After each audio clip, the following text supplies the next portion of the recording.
Hello again, Year 11. I'm going to keep this video a bit shorter and snappier. I hope that you've been able to have a little bit of a break and that you have successfully emailed me your answers for the first lesson as Microsoft Word documents. The next lesson we're going to do is starting a new section of our course. We've so far been looking at the British colonising other countries and pushing outwards. And we now are going to see how this affected migration through the empire. Okay, so please could you put for your next title, you can copy and paste it from the lesson, how did the British Empire affect migration?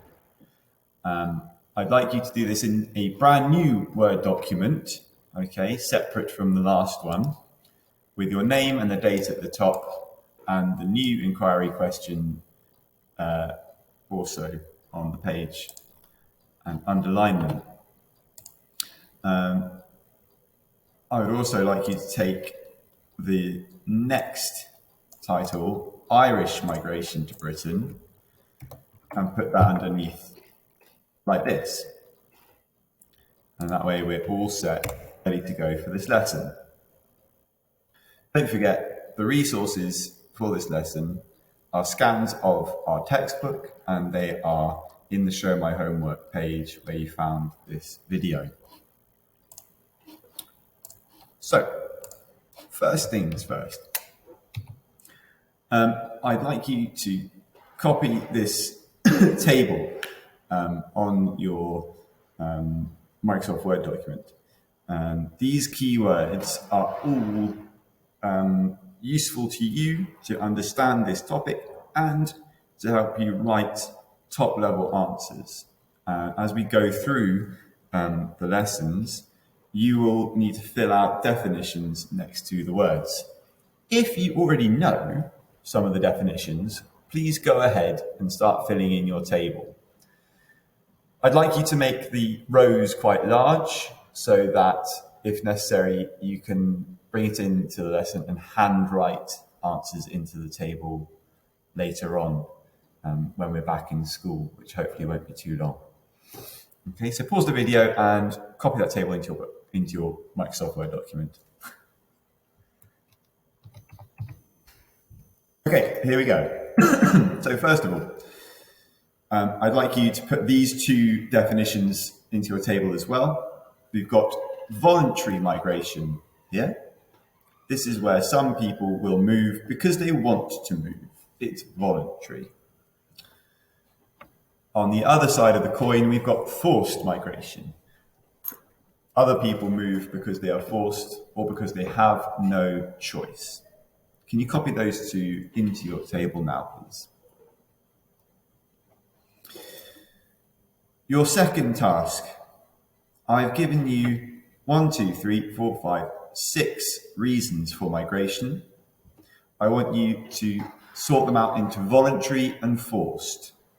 So on your Microsoft Word document, do a subheading voluntary and put down the 3 reasons for voluntary migration. Then put a subheading forced and put down the 3 reasons for forced migration. Can you write those down in your book? Now, okay. Secondly, can you put a subheading, what was the experience of Irish settlers in Britain? And I've included these video links here so you can type them into your search bar on Google Chrome if I were you, and watch this video from 5 minutes 10 seconds to 6 minutes 30 and write down how Irish people were treated when they got to Britain. Write them down as bullet points, please. Do that now. Pause the video here.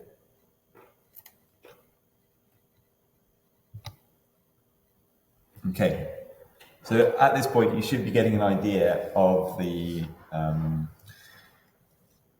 hostility on one hand, but also the necessity on the other hand workers are always important and helpful to an economy. But of course, as we know today, there is stigma and hostility around other people coming over to work and live in a home country, if you're living in it already. I'd like you to go to Show My Homework and get this textbook page. It's 243. Okay, you should be able to open it easily. If you can't, please email me and let me know. And on your Microsoft Word document, instead of a table, because that can be quite tricky, just put a subheading positive experience, and underneath that, a subheading negative experience, and write down the information that you find on page 243. Tell me what the positive and negative experiences were for the Irish migrants in Britain. And this is your final task. I said it would be short and sweet to make up for a quite extensive first lesson. I want you to look at this source. It is from our old friend Punch magazine. Remember, it's the humorous, satirical magazine that comments on what is happening in the world and usually does so in a humorous way to poke fun at power, poke fun at the problems it sees in the world as well. And this is published in 1849. We can see there are two men. I can tell you that the man on the bottom represents England and the English, and the man on the top represents Ireland and the Irish. The man on top, the Irish man, is given a stereotypical image. You can see he's drawn a bit like you imagine cartoon leprechauns are drawn. He's short, okay, he's got a jaunty hat, he's got a little pipe stuck in it, he's got this beard, okay, that if it was in colour would be red, and his jacket no doubt would be green. And you can see he's got a sack of money on his back. He has a sack of money on his back. What could that be telling us?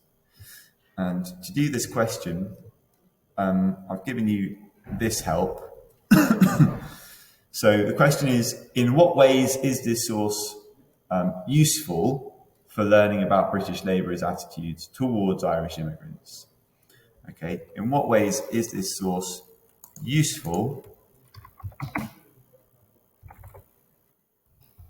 for learning about British labourers' attitudes towards Irish immigrants?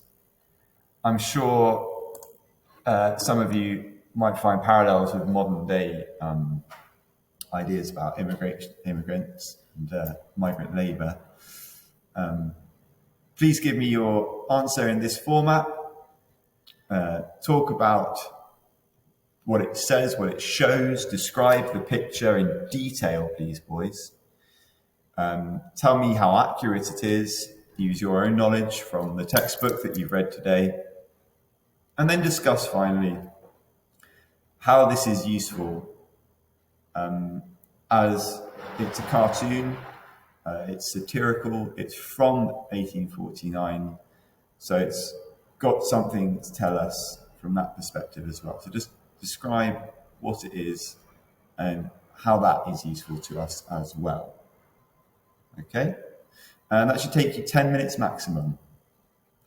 And that will be the end of the lesson. So pause the video here, do the question, email me your work as soon as possible. And I should hopefully be able to give you all feedback in tomorrow's Loom video. Okay, take care. Bye-bye.